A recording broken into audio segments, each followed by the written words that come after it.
Hi, everyone. Happy Friday to you all. And yes, I know we got to enjoy some beautiful weather here in New Jersey, whether it was north, central, or south. I hope you got to enjoy it today. We appreciate you tuning in here to the latest edition of Maria and Fernando Talking Jersey, and certainly New Jersey's premier advocate. Maria Rodriguez-Gregg joins yours truly, New Jersey's premier journalist, Fernando Uribe, and certainly everything that is about Jersey. We'll talk about some Jersey politics tonight, some national things, and whatever's on our mind here. Certainly throughout this evening. But before we begin, I just want to send a shout out to our Rutgers men and women's basketball teams who seems like they're punching their ticket for March Madness next week. So you know what? I'm going to have a little brewski here for Rutgers. I'm wearing the Rutgers. That's right. I'm wearing the Rutgers red today, supporting our boys and girls. And hopefully these basketball teams can go far as March Madness begins next week. Maria, how are you? I'm wonderful. How are you? I'm good. It's been a good week. Certainly a lot to cover here in Jersey politics. And, let's start off with something that I think is kind of, it applies to what's going on across the river in New York. As we all know, New York State Governor Andrew Cuomo is just being really under the microscope now. There are more and more allegations of sexual harassment, even misconduct being levied against him. We know, and people are probably wondering, well, what does that have to do with Jersey? Well, the governor in his daily COVID pressers doesn't take a lot of questions too often from journalists, but recently they asked him about his thoughts about Governor Cuomo. And he was very sort of brief in his answer where he said, quote, I find it deeply troubling, and then just didn't address it. I don't know, Maria, for you, like the reason I'm so outraged about this is because, I'm old enough to remember in September 2018 when it came to the Supreme Court confirmation hearings of Brett Kavanaugh. And we all know that over time we learned about a lot of those allegations started losing substance or whatever. The bottom line is this. Governor Murphy, like other prominent Democrats in the region, even across the country, loved being in front of a camera saying, hey, you know what? Brett Kavanaugh should step down. He should recuse himself from this nomination process. These allegations are too serious, right? Because remember, hashtag believe women, hashtag believe all women, right? Whether it was Alyssa Milano sitting in the Senate chambers or whatever else. Hey, Governor Murphy was one of those Democrats saying, hey, Brett Kavanaugh, you should step down. You should not be pursuing a seat on the highest court in the land. And guess what? When it comes to Governor Cuomo, and I get it, governors have to work together, but you can hear a pin drop. It's almost like Citi Field in October, Maria, when it comes to Governor Murphy calling out Andrew Cuomo to step down when he was so quick to tell others to step down when it comes to misconduct against women. I don't know. I think the governor looks kind of flat on this. Absolutely. I mean, you have to have some consistency. I think that I do applaud that prominent Democrats in his state, even prior to these allegations, were asking for him to resign, asking for an investigation due to his mishandling of nursing home and trying to cover up the number of deaths during COVID, during this pandemic. And so obviously there was a clear mishandling and malice on their part, lack of transparency and dishonesty. And so, he was already under fire from people in his own party, in his own state. And now with these allegations, we're not talking about one or two, we're talking about six. Yeah. 6 people have come forward with very serious allegations against Governor Cuomo. And I do think it's time that he resigns. I know that some people are saying that within the state, elected officials in the state government should submit articles of impeachment against him. But for now, I mean, the right thing to do, because he's one of those people that had the same rhetoric, speaking out against some of these men that had very serious, similar allegations against them. He was one of those with the believe women. And yeah, I mean, he should probably take his own advice. I agree with you. And I know that today was reported on Insider NJ and also New Jersey Globe that U.S. Senators Robert Menendez and Cory Booker collectively are backing the probes that are going on in the state of New York, but they did stop short of telling the governor to resign, which I think is unfortunate. I think that's just a political thing when it comes to not throwing other members of your party under the bus. I think part of them wants to sort of let the process marinate, but by the same token, I think they don't want to sort of set a precedent where they're telling people to step down, right? Because we've seen it in other instances, right? Where, for example, in New York State, right, the junior U.S. Senator Kirsten Gillibrand was up in arms about, if you remember, a senator from Minnesota. The name escapes me right now, but when his allegations were out in the forefront. She was demanding that he step down. And it just seems like, Senator Franken? yeah, Al Franken, that's right. Al Yes. Franken, correct. Good call there. And it just seems like this is something that's just going to get super political. And I think we talked about this off the air, where I think even the liberal mainstream media, and I get it, the New York Times is reporting on it more now, MSNBC and CNN, but it took them a while, because it just seems like when it comes to these Democratic governors, they're really quick to sort of prop them up on a pedestal. But when there's anything shady about them, it's let's take our time and let's not jump to conclusions. Again, it's why people get turned off by the liberal media. I don't know. I mean, that's how I look at it.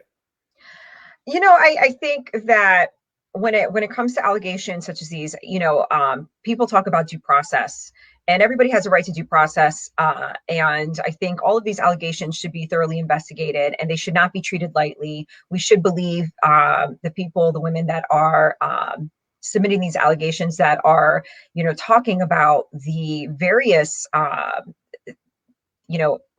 acts of harassment that have been perpetuated against them. We should take them seriously. These are very serious allegations. We should believe them and investigate, these particular, 6 women, their stories. We should investigate it very thoroughly. But I think you can't talk about due process when you didn't want others to have due process. And I think that's obviously the issue right now. We're kind of jumping into this partisan circle of hypocrisy where when it's the other side, there is no due process, they're gone, they have to be canceled. But then when it's your side, well, hold on, pump the brakes. We need to thoroughly investigate these allegations. And, that kind of hypocrisy is what creates such a mistrust in our elected leaders, any leaders, any person that's in a position of leadership. And so, it's really important that we obviously investigate this stuff. But I think in the meantime, it's not just one allegation, it's 6. Pretty much every prominent member in his state is asking for him to resign. And not only that, you're talking about the mishandling of, again, what happened with the nursing homes in New York State. So, honestly, for me, I think he's just got to go. And I know people are saying, well, Trump didn't resign and there were allegations against him and everything. Well, you know what, though? You all wanted him to resign, and many people called for him to resign, to be impeached, for many of those things as well. So, you can't say that these people have to go and then not have the same accountability on your own side. You have to be accountable across the board. And I think it brings to a bigger question of how do we handle these incidents? Yeah, no, absolutely. And listen, again, and to compound the fact that people forget, it's only 2 years ago, but right around this time, New Jersey was still dealing with the Katie Brennan situation, right? Absolutely. We had outgoing state Senate Majority Leader Loretta Weinberg sort of leading the crusade about, hey, we need to get to the bottom of this, because Katie Brennan's situation and tragic circumstance seems to have gotten swept under the rug, right? So the idea of, believe all women, which was so cliche in the fall of 2018, well, in the early part of 2019, the Murphy administration was under a lot of scrutiny about this case. And now, unfortunately, yes, we know that I believe the state had a settlement with Katie Brennan. I don't know exactly the details. It's been a while, but for all intents and purposes, Katie Brennan, who's been such a person who's invested in Jersey politics as an operative and working behind the scenes. I'm not saying this to be funny, but Katie Brennan can't even apply to be a lifeguard in a municipal pool in New Jersey anymore. That's how stained this entire process was. And it was unfair to her. It really was unfair to her. And I think that people forget about that with this administration in Trenton. And again, I don't want to just come down on Governor Murphy, but I think obviously other states are guilty of it too. But it just seems like, when the governor's not calling out Andrew Cuomo, and I get it, you have to work with the governor. I understand that, like any other governor. You may not want to throw him under the bus immediately, but just to be so brief like he was, knowing what we know now and knowing obviously what happened with the Katie Brennan situation, how that also was swept under the rug, I just think it was a bad look for the governor. I know it hasn't really gotten a lot of coverage in New Jersey journalism the last couple of weeks, but at some point it would be nice if someone called him out on this. But I don't think it'll happen though, Maria. Probably not. Yeah. No, it definitely won't. It definitely won't, especially in an election year. Is this something that could come back to haunt the governor? I don't think so. I think there are more pressing matters. Not to say that the 6 allegations by those women are insignificant. They're very significant. Absolutely. Very. In the grand scheme of things here in New Jersey, I don't think how Governor Murphy feels about Governor Cuomo is something that's on the platter, as they say, about what to dissect with this election. So Mhm. we'll definitely keep it in mind. Maria, I want to ask you, is I know that we've had some funny jabs on social media. I think you've answered some threads. I've talked about some threads, but it's a really not toxic word. It's a polarizing term, and it's cancel culture, right? And what have we seen so far in 2021? We've seen, I think, attempts to cancel out outrage when it comes to either books, right, or famous action figures or children's figures, or even maybe conservatives who've gone online and made some comments, who've been vilified and certainly have lost employment. It just seems like cancel culture is really toxic. And and I know you've said this on plenty of threads. I think we have to be consistent about how we look at cancel culture. It's not just something that liberals are guilty of. I think we can make the case that even sometimes conservatives are guilty too. Oh, absolutely. It's funny when people were talking about recently with Dr. Seuss and the Dr. Seuss Enterprises wanting to cease publication of 6 books, some of Dr. Seuss's earlier books that were written during a time prior to, his own personal evolution and growth when it comes to race relations.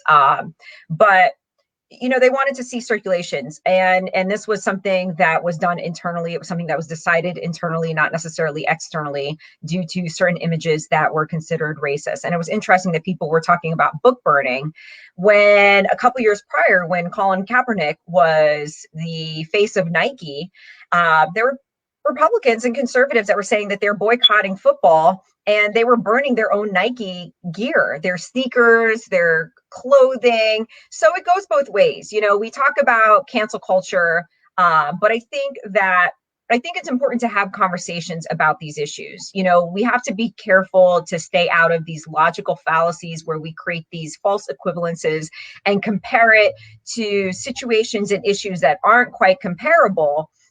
But I think it's important to be able to have conversations about things that were written during a time that had that can be offensive. How do those images play on children? And it's okay to have those conversations, but I think what's happening is we're not quite having that discourse. It's automatically like, let's just cancel each other out. And what we're doing is each side, in my personal opinion, is just like co-opting this term of cancel culture, and we're all crying cancel culture instead of having discourse about very real issues. And the unfortunate thing was cancel culture was meant to, when you think about it, when people are canceling something, they're just trying to stop egregious, awful actions, right?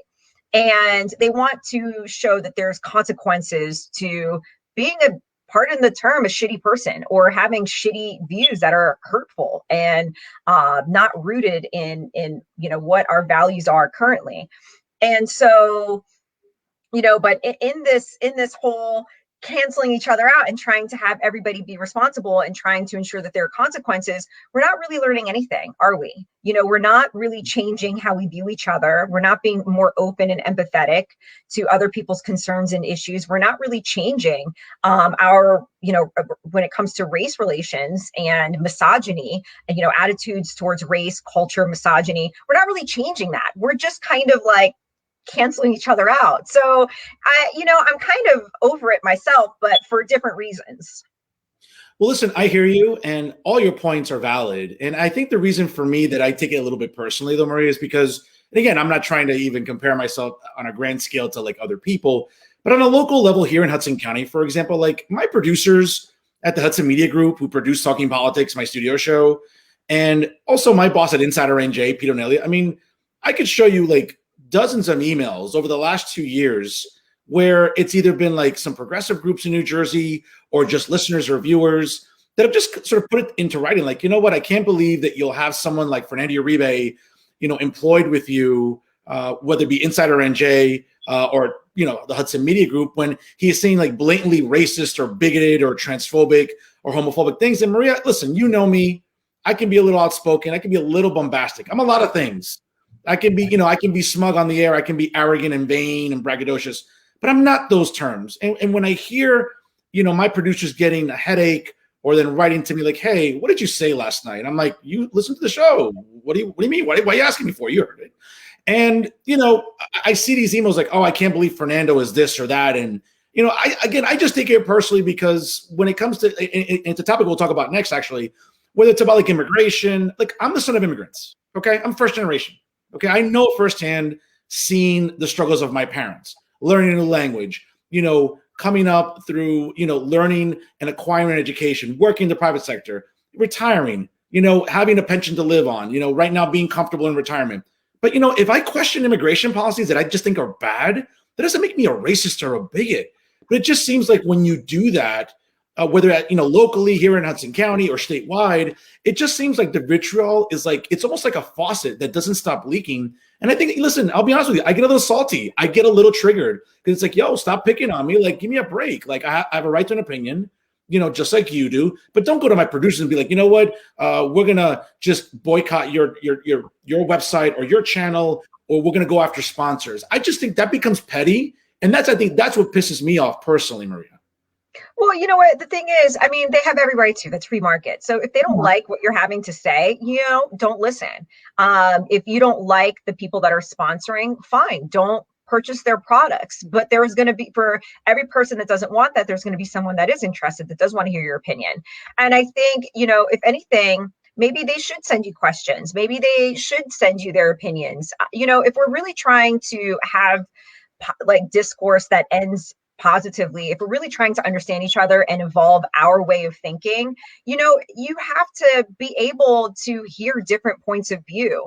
How are we really going to talk about these issues if we can't ask questions that are tough? It's funny when people always say that there's no such thing as my fire alarm's going off. Is everything okay? There's no fire. Okay. See, it's all gone. So yeah. Anyway, I'm safe. There's no fire. There's no smoke. All is well. Yeah, I was like, hold on a second. We got to call 911 here. Facebook Live. So anyway, we have to be able to have these tough conversations. And if we can't have these tough conversations, we're not going to get anywhere. And part of having those tough conversations is asking tough questions, is asking questions that we may deem to be stupid or offensive. I'm really thankful that I knew a lot of people that were very open, and they allowed me to, when it came to LGBTQ issues, when it came to, I grew up in a community that was predominantly Black. And so, there were things that I was able to see and interactions that I was able to have that helped me learn about, different perspectives. And I think that when we don't have that opportunity to talk about difficult issues, you learn nothing. Too many people are staying in their own bubble, and they're staying in their own box because it's safe. Even in our party, in the Republican Party, there are people that aren't, they're kind of like, no, this is the way it is, and that's it. And anybody that questions my perspective is a libtard or this or that. And it's like, you just can't have a conversation these days. It's really hard to. No, it is. And unfortunately, it's filtering down into things that we look at, again, in pop culture. Again, just look at the last few weeks, right? Whether it was Dr. Seuss, whether it was Mr. Potato Head, whether the fact that we should make Potato Head gender neutral or take out Mr. Well, that's not what they did. What's that? We don't want to be dishonest. They just called it Potato Head, but they're still Mr. and Mrs. Potato Head. I know. No, I understand. Then, of course, for example, we saw a columnist from the New York Times who's a regular contributor talking about, removing Pepe Le Pew from the Looney Tunes family. Obviously, Pepe Le Pew was going to be featured in the new Space Jam 2 movie, obviously a sequel to the original from the 90s. That originally starred Michael Jordan. Now it stars LeBron James. And Pepe Le Pew has been removed from the film. And now there's an outcry of, well, listen, because of the way that Pepe Le Pew was portrayed and what he advocates for. Again, this is just words here from the writer, quote, a rapey culture, or a culture that teaches boys to not take no for an answer and sort of normalizes this. I mean, this is what the writer in the New York Times put out there. And then, of course, he sort of transitioned into talking about, well, Speedy Gonzalez is also a negative stereotype. We need to sort of remove him from pop culture and from the Looney Tunes family. And I know we talked off the air. It's like, listen, you know, arriba, arriba, arriba. Don't you touch my Speedy Gonzalez. Can't touch Speedy. Slowpoke Rodriguez, that's fine. Cancel Slowpoke Rodriguez. I'm fine with that. Speedy Gonzalez, that's a no-go. That, no, Speedy Gonzalez is beloved in our community. And I think that if people are going to talk about figures, whether they're fictional, real, if we're going to have these conversations about what's offensive, I mean, we have to also consider those communities that they're supposed to represent. And, within the Latino community, we love Speedy Gonzalez. It is a positive figure. And so I think that, the question is, how are these figures representative? There's just no context. And I think, everybody's always talking like, everybody loves buzzwords, buzz terms, buzz sayings, and people, like cancel culture, this, that, and some people talk about, intent versus impact, and, intent never outweighs impact. But I think we have to also understand the context, and we have to be able to have the discernment to understand that sometimes, that wisdom to understand where it isn't necessarily offensive. There genuinely wasn't, as much of an impact, because if that's the case, then we're going to have to walk on eggshells everywhere we go, and that's just not normal, and that's just not how we're going to be able to live freely. So yeah, Pepe Le Pew. I mean, Pepe Le Pew is a little creepy, though. I mean, I think we should be able to admit this. I mean, I think that's fair, but then the problem is, I had a kid in high school that was an exchange student from France. And we called him Pepe Le Pew because he really kind of exhibited those characteristics. I mean, he never crossed the line, but he walked that line, and he would follow you up and down that line. And he would not stop. And he was relentless. There was no stopping him if he wanted to talk to you, date you, flirt with you. And it was exhausting and annoying after a while. And it was a little creepy. And we called him Pepe Le Pew. I hear you. And listen, even the latest example this week is, I'm reading here, they're going after Miss Piggy. Apparently, because Miss Piggy conveys an image of a belligerent woman and a woman who engages in domestic violence because she's constantly, not constantly, but has gone after Kermit the Frog and has physically abused him. And I think apparently that Miss Piggy is also in the crosshairs of the cancel culture conversation. When I heard that, I was like, whoa, they're going after Miss Piggy. I mean, Maria, I'm like, I had to laugh, but then I had to be like, whoa, they're really... It seems like a lot of, and I know there's a word you hate because I always call it out, but it seems like the woke mob online is looking for just anything these days. And when I saw Miss Piggy, it's almost like, whoa, like I get it. She was very territorial, maybe a little possessive of Kermit, you know what I'm saying? Maybe a little clingy, but man, they're going after her because they're saying that, hey, she's committing domestic violence. That's not something you should play around with. Again, I just think it's something you shouldn't joke around with.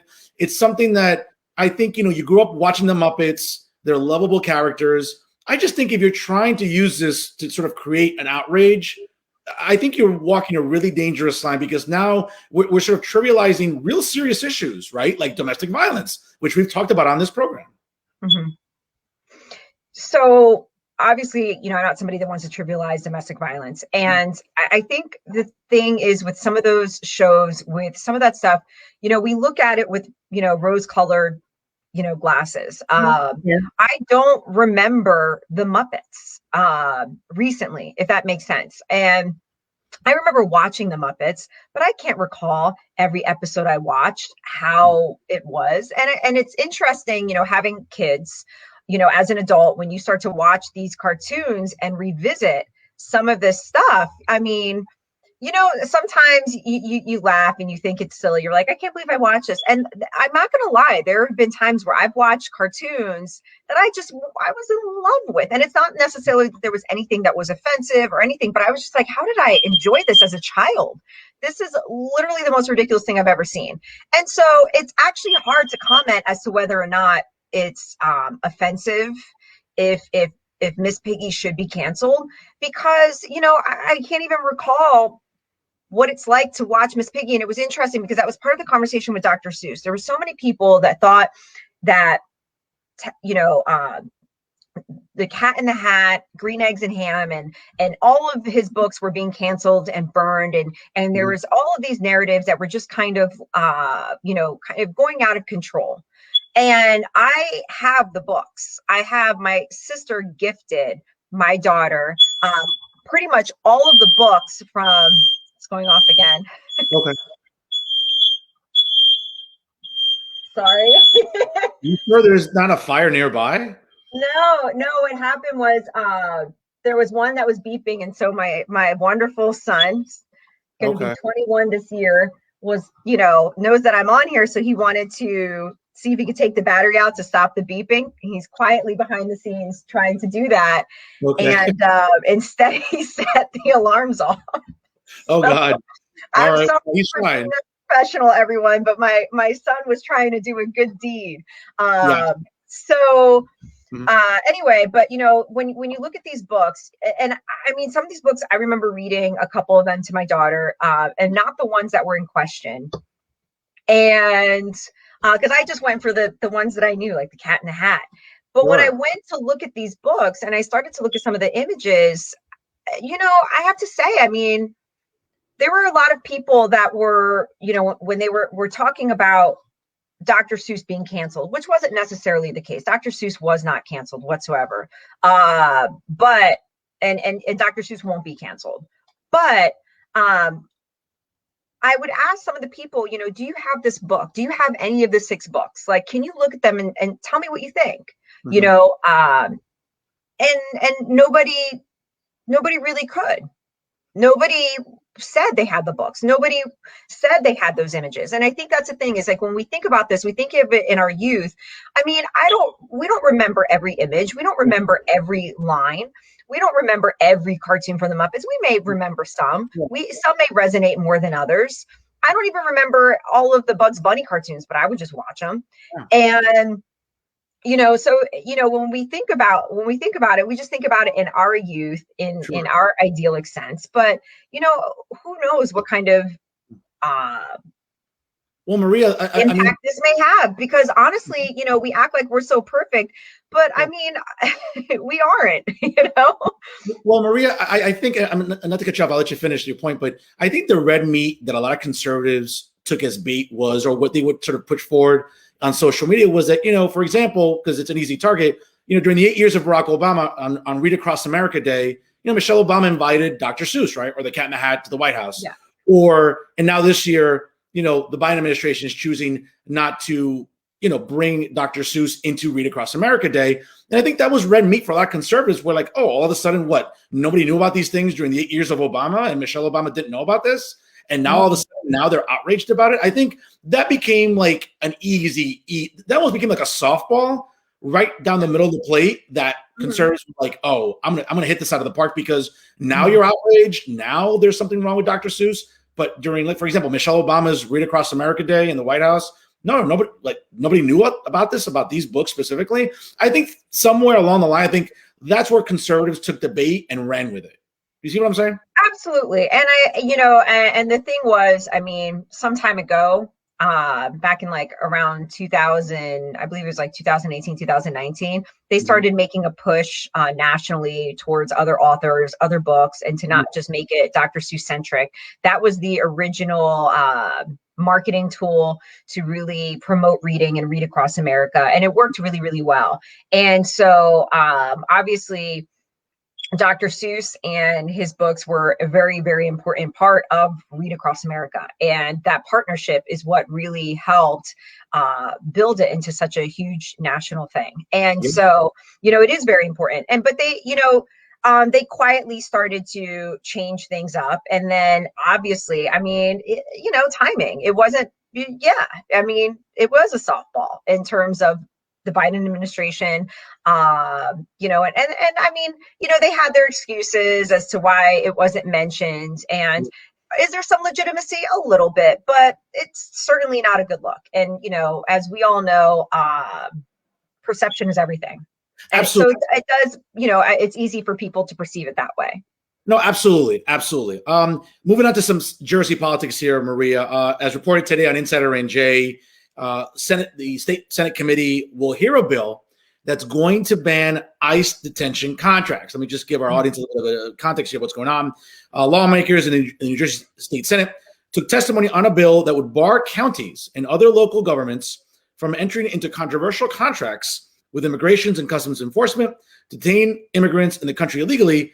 But they stopped short of a vote as recently as yesterday. For more For a little more than 40 minutes, the State Senate Law and Public Safety Committee took testimony from immigration advocates, most who were in favor of the bill, with some opposed on detention policies that have seen some Democratic lawmakers in North Jersey specifically be put in the crosshairs of activists that generally they agree with. Now, according to Kathy O'Leary from a regional coordinator for the Pax Christi, New Jersey, said, quote, the history of immigration detention in New Jersey includes documented cases of neglect and abuse and shocking and avoidable deaths, all wrapped in a culture of secrecy and a lack of transparency. Now, the bill was sponsored by Senate Majority Leader Loretta Weinberg, a Democrat out of Teaneck in Bergen County, and State Senator Nia Gill, a Democrat out of Essex County in Montclair, that would bar state, county, local, and private facilities from entering into contracts to detain non-citizens.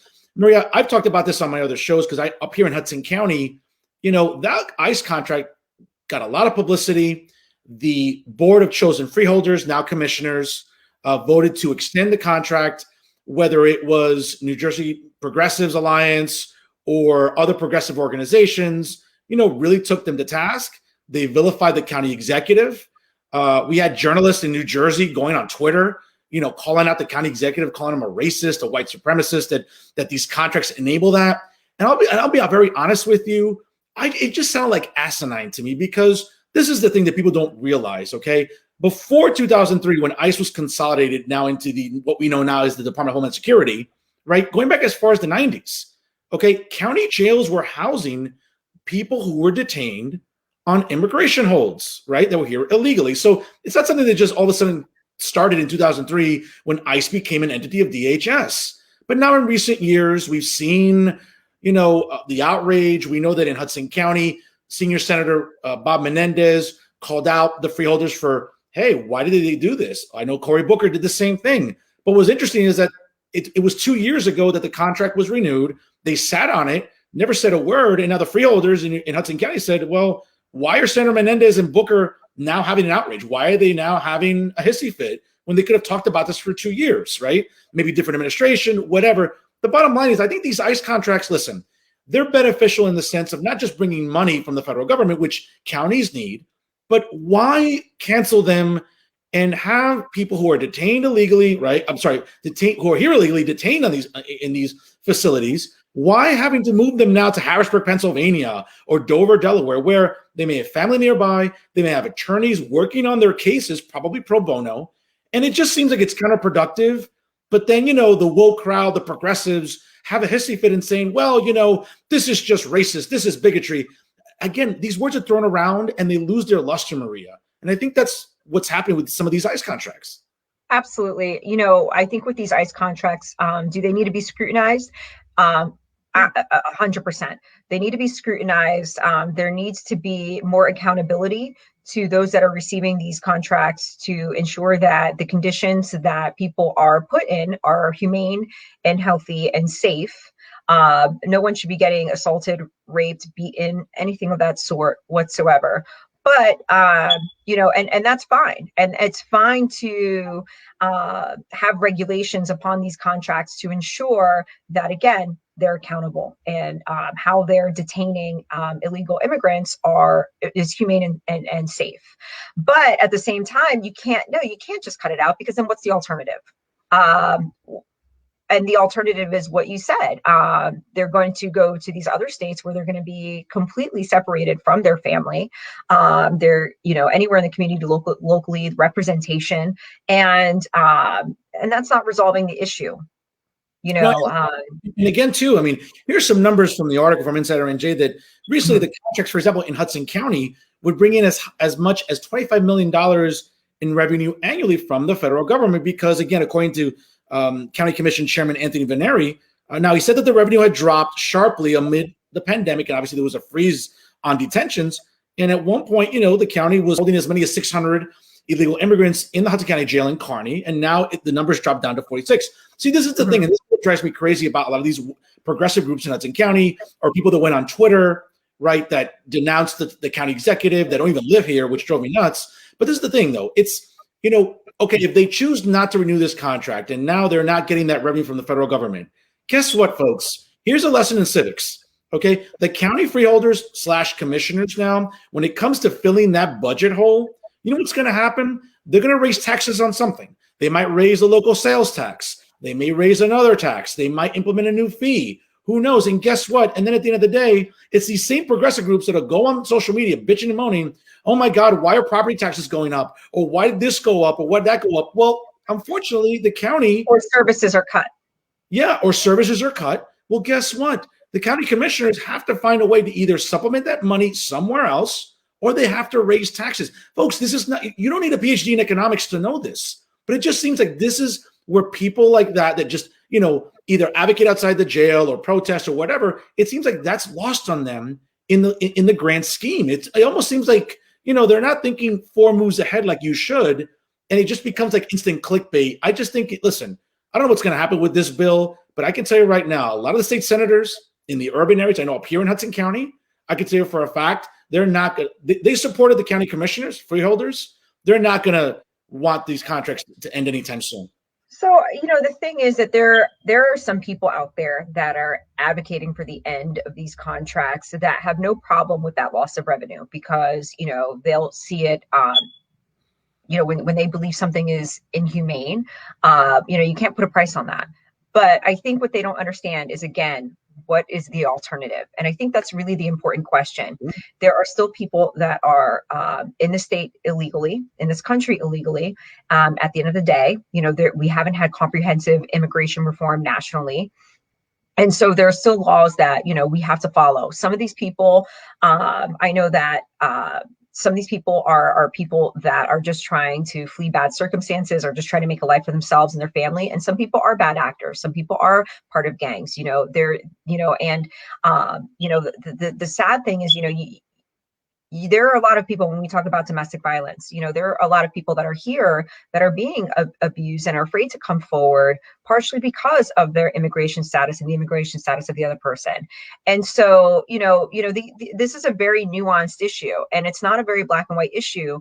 So at the end of the day, I mean, you still have people that are here illegally that are going to be detained, that are going to be returned to their country. Or at least have the process to follow to be returned or to stay, whether they receive some sort of status in order to stay. But what's the alternative if you remove these contracts? Where are they going to go? And you mentioned they're going to go to another state. They're going to go to another area. And that's not changing the fact that those conditions may be just as inhumane and unsafe as what they're claiming here. And so you may be putting them into a situation that's actually worse, where here, at least what we can do is have accountability towards these contracts, reform the system in the best way that we can, so that those that are being detained here aren't being completely separated from their families, their communities, their legal representation, and are in a safe situation. It doesn't, canceling these contracts don't change the fact that some people may still be unsafe. Absolutely. And again, listen, and it'll be interesting to see, and again, I'm just looking at some points here from the article. It'll be interesting to see, though, how this advances, because at the end of the day, I don't think it'll come for a vote. I think there's just going to be enough pressure from the county freeholders / commissioners when it comes to the state assembly, men and women, and then the state senators collectively. And I think this will either get tabled. I don't think— I get it. Listen, progressive groups, whether it's New Jersey Progressive Alliance or the Hudson County Progressive Alliance or whatever, are going to have their hissy fits. And I get that. They might go to Trenton. They might protest, at the Capitol building. Who knows? But I think this is going to get tabled for a while because, county by county, we're going to be seeing, whether it's Bergen County, whether it be Hudson County, all the way down south, and in Burlington County, Camden County, Salem, whatever. I think this is something that has to really get scrutinized, like you said, and I think it's going to take time. I just don't think this is something that is going to be done in a pay period, as they say. Absolutely not. And I believe Assemblywoman Valerie Veneeri-Huddle was one of those that submitted legislation not to cancel these contracts, but to ensure that they are more scrutinized. Therefore, they're better regulated and there's more accountability for those that receive those contracts for detention. So, there are Democrats in the legislature that are, interestingly enough, running for office that are trying to resolve the issue as opposed to just cancel it altogether. Absolutely. I mean, it's definitely something we'll keep an eye on here for future episodes. I think there's a part of the show where I think a lot of my right of center friends or my conservative friends or my Republican friends are going to hate me here, but I got a bone to pick with the New Jersey GOP. And my bone to pick with them, Maria, is very simple. What we saw the last couple of weeks going on in Bergen County between former Assemblywoman, now State Senator-elect Holly Schepisi, and Assemblyman Robert Oath, it's a reminder of how dysfunctional the NJGOP is, where listen, what you saw the last couple of weeks was just silly, okay? God rest his soul. We know the contributions of State Senator Cardinal, but what people forget is that Assemblywoman at the time, Holly Schepisi, was going to primary State Senator Cardinal. This was inevitable, okay? And in all fairness to Holly, because I know her personally, she's appeared on my podcast with Insider NJ and my Real Talk show with Eyes on NJ. Listen, she paid her dues, she cut her teeth, and she, in my opinion, was right to feel that she's next in line and she was going to go for that seat. And it seems like Robert, for whatever reason, again, and I know Robert personally, and I don't want to sort of jump down his throat, right? But this entire drama that was playing itself out, where it had to go to the local convention and everything, that could have been just simply avoided if people at the NJGOP said, you know what, we don't need this political theater playing out in the public arena. Let's put these people in a room, let's talk amongst ourselves, and let's not let this be overly dramatic. Maria, it was a freaking novela. It was a freaking novela in Bergen County, and that was unnecessary. I love novellas. No, I love novellas too. My mom does too. It's with my dad. But the problem is, it's like this is where again the NJGOP continues to shoot itself in the foot. It's like, yo, you need to assert yourself as the leadership and say, we're not going to do this. Listen, this is a year where some Republicans can make some gains in the legislature. The last thing we need to do is sort of not glorify, but enable this infighting in a district where, for the most part, I think Republicans will probably keep those seats. You don't want to give Democrats any ammunition or anything to feel empowered about. It just seems like the NJGOP, again, dropped the ball on this. And I don't care how it sounds to people, because I know I'm going to piss off some people, but I don't care. I'm not auditioning to be an operative with them. But I have to call it like it is. It reminds us why at times the NJGOP is dysfunctional. I'm dying to hear what you have to say about this. Well, I think it's not just the NJGOP, it's county organizations. County organizations from county to county vary in terms of their dysfunction. And so, I think it speaks more to the county organization. But I think, at the end of the day, Holly Schepisi, now going to be senator. She's someone that I served. She was a colleague that I very, very much respect. And same with Assemblyman Oath. I really enjoyed my time in the legislature with him and have the utmost respect for both of them. But she was going to primary and she wanted to run for Senate, and that was it. And if Assemblyman Oath wanted to run for office himself, you know what? Then primary. Have a respectful primary, and whoever wins, obviously unify around that candidate to ensure that the seat stays Republican. Yeah. But instead, when we talk about this novella, it was this back and forth. It's, I want to run too. I want an opportunity at this seat. And, I put that out there. Oh, but now I'm not going to, but now I am. But now if we go to county convention, whoever wins, the other person has to promise to not run. And it was just this whole back and forth that was so unnecessary and ridiculous. And I think that's where the county could have better regulated, these candidates. It should have been plain and simple. Listen, if this person wants to run, fine. We're out of it. You both run, and whoever wins, we'll support, or you can come together and decide what you want to do. But regardless, figure it out and then make a move. Instead, it was this back and forth that played before the public. And that does show a lack of unity. It just shows a lack of organization as well. And it does, yeah, it does. It really, and to sit there and try and strong arm anyone to say, well, whoever wins the convention, the other person shouldn't primary. You know what? It's about getting the line. But if a person wants to run for a particular seat, let them run. That's what primaries are for. I'm a proponent of the primary system. We have a primary for a reason. Let it play out. Let the best person win. Let the voters decide. But also understand, one, it depletes resources prior to, and strategically it may not always be the best thing, but that's something you have to account for. And whoever wins, we got to rally around whoever wins. So the person that wins the primary, support. But this was a bit much. I agree. Listen, and what really upsets me is, again, if the NJGOP is serious about trying to shave into the majority leads that Democrats have in both chambers, okay, right now it's 25-50 in the state Senate. I believe it's 53-47, I think, in the state assembly. I could be wrong on that number. I'm just looking at some recent stats. But, down in South Jersey by you, I mean, I get it that Donna Diego was a lifelong Republican. She recently switched to Democrat. But guess what? The focus should be on making sure that state Senate seat goes back to being red. Shave into that lead. Focus on helping, Atlantic City Councilman Jesse O'Kurtz in District 2 to try to win that assembly seat. Like, the NJGOP just seems like, listen, this is where they should be investing their energy and their resources into, and it just seems like they're not, and they're just not showing leadership, again, by sort of putting this to bed, nipping it in the butt, where Robert and Holly could have talked behind the scenes with leadership and just, again, not let this play out like, again, some silly Netflix novela, which, again, they're great. We love them. You know what I'm saying? But at the same time, it's just like, focus. They're fun to watch and not to be part of. I agree. Yeah. But focus on like winning some races because, again, listen, up by me in Hudson County in the 31st, 32nd, 33rd, they're solidly blue.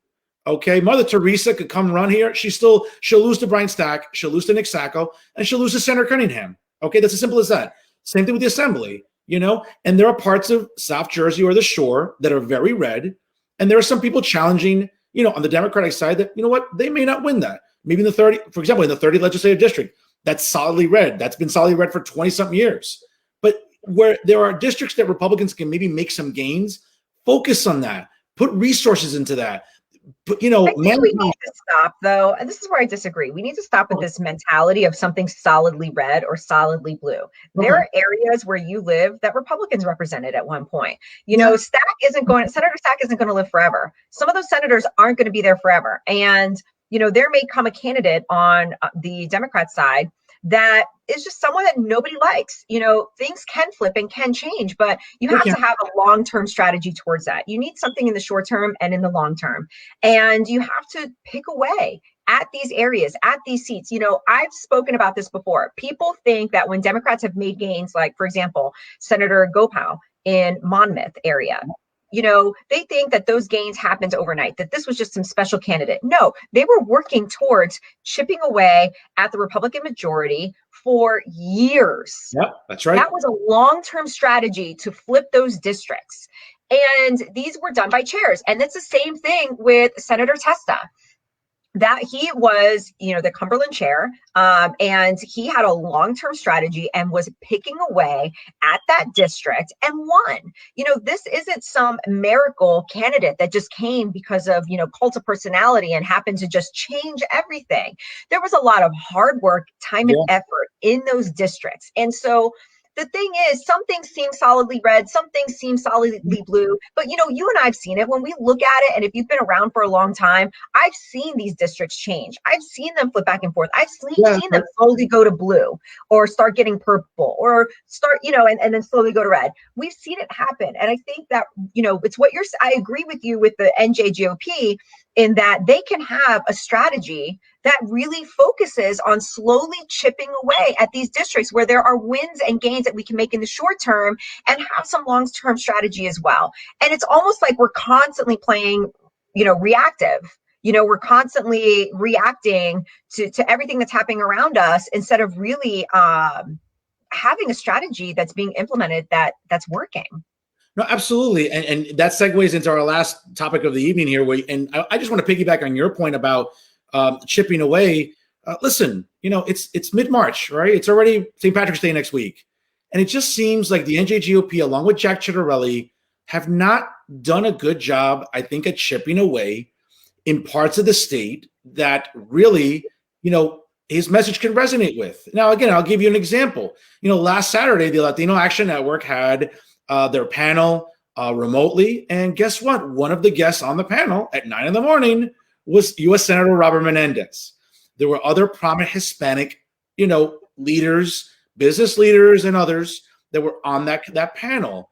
And it just seems like, I know Jack was in Ocean County the other day, and that's great. You want to sort of shore up endorsements and areas where you can win. But at the end of the day, again, I think this falls in the NJGOP. they need to really push Jack to come into Hudson, into Bergen, into parts of Essex, into, Passaic, where, again, it's not about, yes, more likely Jack could lose those counties, but you have to try to shave into those voter turnouts. And again, if Jack is going by the premise that, okay, we're worse off 4 years now since Murphy took office. Again, this is pre-COVID, where property taxes are skyrocketing, where the budget continues to balloon up, and now even during the pandemic, right, we're raising tolls. We are, again, having more expensive budgets. And now, yes, I get it.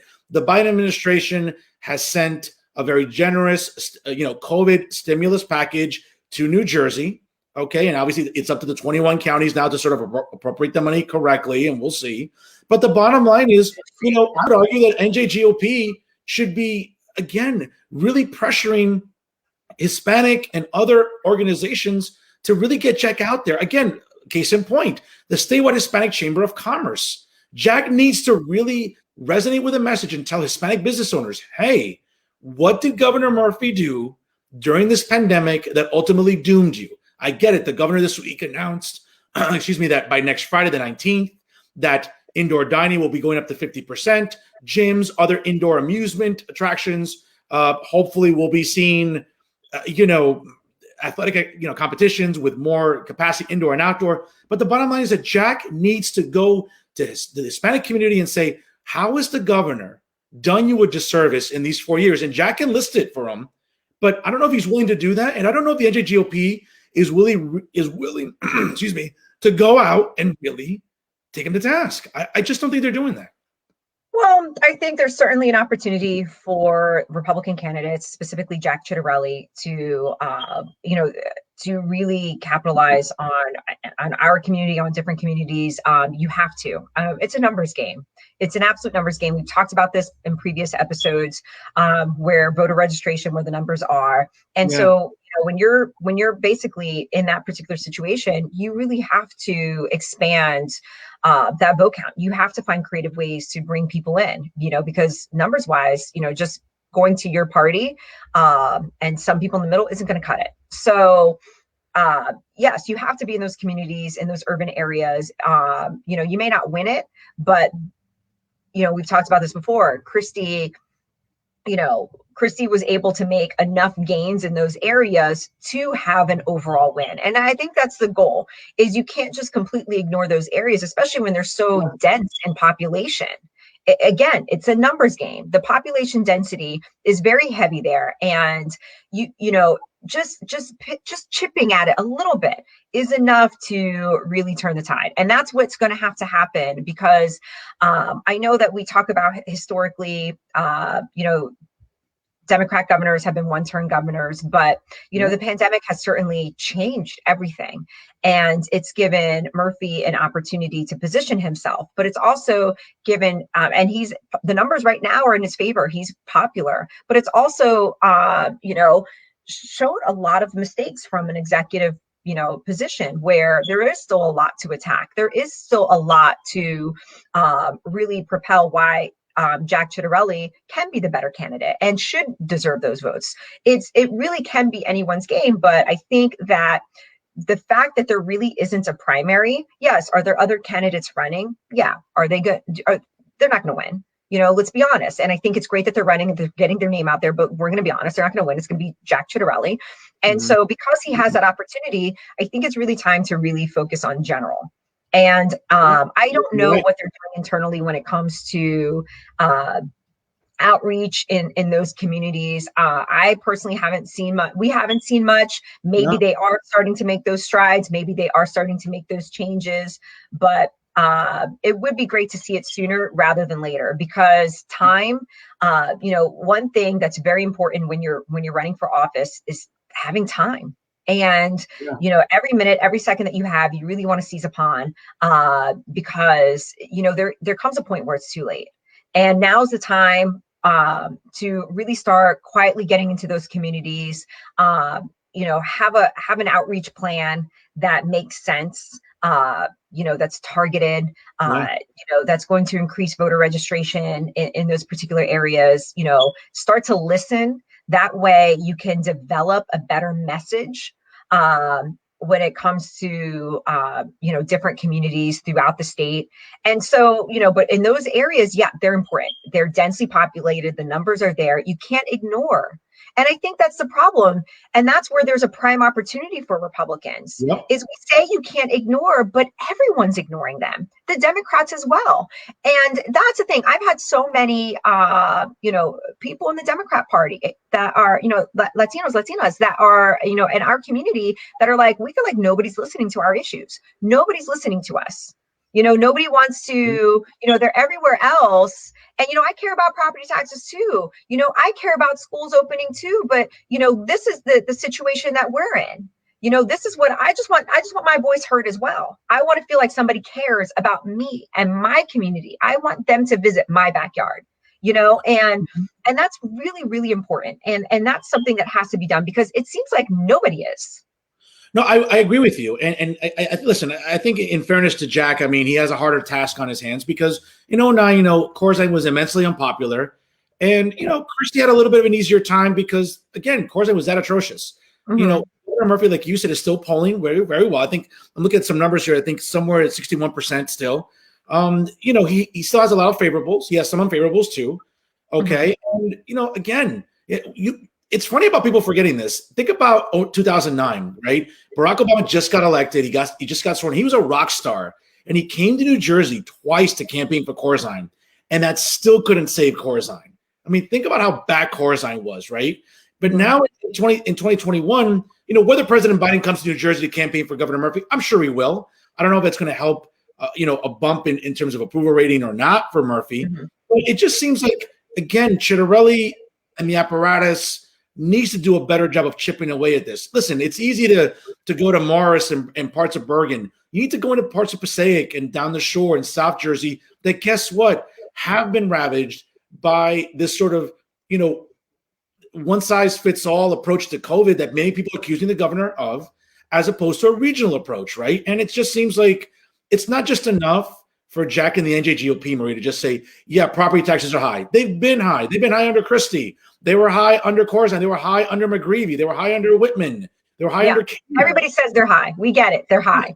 Okay, and the budget continues to skyrocket. I get it. That's going back to Christie. That's going back to Corzine. I think Jack really needs to nail the point home of, hey, New Jersey's unaffordable because of things that the governor's doing, but also legislators are doing. And you have to hold them accountable too. It just seems like the NJGOP isn't doing a good enough job. And again, it's mid-March. Like, what are you waiting for? Like, if they're doing outreach, I haven't heard about it.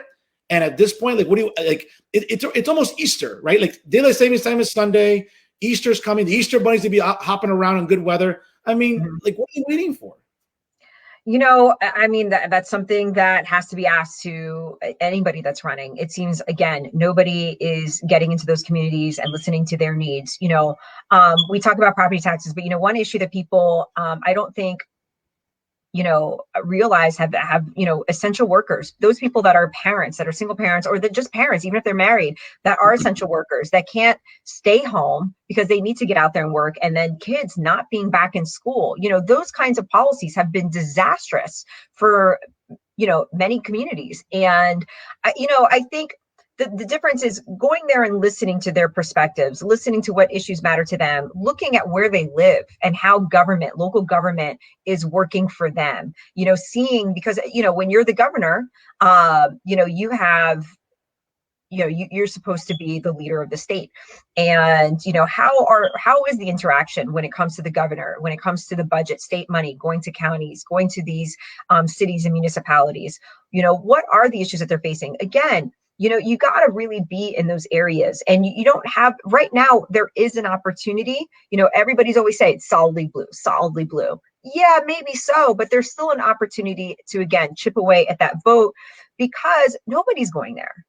They have their local leaders that are maybe popular, but, in certain areas, but for the most part, nobody's really going there and representing them. Even some of their local leaders that seem popular, people just are voting down the line, and are almost apathetic to the process. And, here's an opportunity to really get your message to resonate with people. And, I worked with Jack Ciattarelli. He was, an assemblyman during my time. He's somebody, again, I have a ton of respect for. I enjoyed working with him. He is extremely sharp when it comes to policy and issues. And he's someone that really understands problems. And when you understand the problem, when you take the time to really understand the problem, you can create better solutions that are more effective. And, I think that he's somebody that could resonate. His ideas, his opinions, he's someone that could resonate in those areas and have an amazing opportunity in those areas. But you actually have to get there in order for that to happen. And especially among independents, Jack needs to win them over. It's as simple as that. We face a tremendous deficit when it comes to registrations. Like Democrats nearly outnumber Republicans almost 3-1. It's gonna be up to independents to really come out for Jack. Again, if you want to deny the governor a second term, like history has done for many Democrats, then independents can't stay home, right? Jack has to find a way to convince them to come out and not sit out like they did in 2017. Yeah. Again, Phil Murphy only beat Kim Godano by 400,000 votes. That's not a lot, right? We have over 3 million people sit out at home. Absolutely. Absolutely. I mean, again, there's an opportunity. And we're not just saying you have to do minority outreach or this outreach. You can't just stay in your safe Republican areas. You have to go into those areas that are blue. You have to go into them. Christie did. He went into every area of the state. And, he won. And whether we can talk about whether or not he was a good governor, that's a whole other conversation. Sure, yeah. Because there are, of course, going to be people that are comment, and say all these things about Christie and all of these things about all these other people. And that's fine. But that's not the conversation. The conversation is winning. And at the end of the day, he won twice, and that's what matters. And so, again, we're just saying for a Republican, if they want to win, right now the odds are still stacked against them. It's not actually in their favor as much as historically they think it is. It's actually the opposite. And so if the Republicans want to win, they're going to have to get out of their Republican backyard, the red backyard, and go into these blue areas. And I think they need to start doing it now. I agree with you, and we'll leave it right there. But NJGOP, you got to listen to us. You don't listen to us, you do so at your own peril. It might come back to cost you. Again, you got to listen. I won my races, so listen, exactly. We know what we're talking about here on this program. But before we let you go, ladies and gentlemen, folks, again, don't forget this Sunday, daylight savings time. I know it sucks to lose an hour of sleep, but guess what? When it's 7:30, 8 o'clock, and it's still daylight, you know that warm weather is coming. So you know what? I love sleeping, but I can live with losing an hour of sleep. So don't forget to set your clocks ahead this Sunday. Folks, also next Wednesday, please party responsibly. Enjoy St. Patrick's Day. I'm hoping there'll be good weather there. And folks, again, thank you for watching Maria and Fernando Talking Jersey. Again, the feedback's been amazing. I love all the shares. The traffic is strong. And I know it's because you love Maria and Fernando collectively. And we'll come back at you in 2 weeks from tonight, folks, again, live at 6 p.m. Maria, I'll give you the last word. Have a good evening. Stay safe. All right, folks, have a happy weekend. Happy St. Patrick's Day, and we'll talk to you again soon in 2 weeks right here on StreamYard via Facebook Live. Have a good night, everyone.